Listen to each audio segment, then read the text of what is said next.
ৰাইজ এটি জোৰদাৰ হাত চাপৰিৰে আমি মঞ্চত আমন্ত্ৰণ জনাব বিচাৰিছোঁ আমাৰ কণমানি স্মাইৰা শইকীয়াক আৰু এই কণমানি শিশুৰীয়ে ক'ব এটা সুন্দৰ কবিতা আবৃত্তি। গতিকে ৰাইজ মই আপোনালোকক অনুৰোধ কৰিছোঁ যে আপোনালোকে কণমানিগৰাকীক যেন প্ৰেৰণা কৰে, প্ৰতিভা জগায় আৰু এটি জোৰদাৰ হাত চাপৰিৰে এই কণমানি যেন উলাহেৰে মঞ্চত আমি আমন্ত্ৰণ জনাওঁ।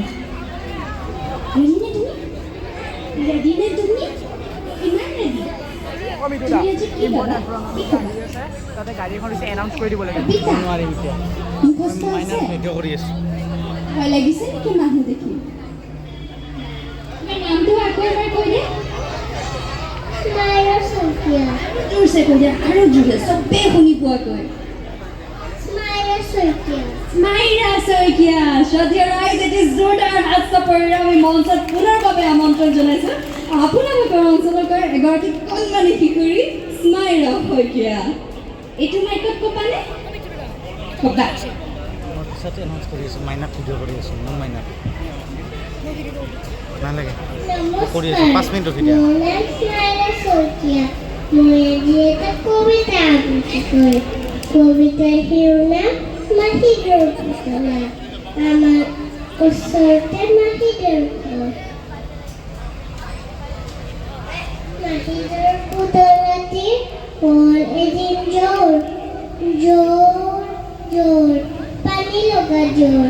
হাতচু ডাক্তৰ, ডাক্তৰ, মাহিদেৱে ক'লে ডাক্তৰ আনিবলৈ দাদা দৌৰ দিলে।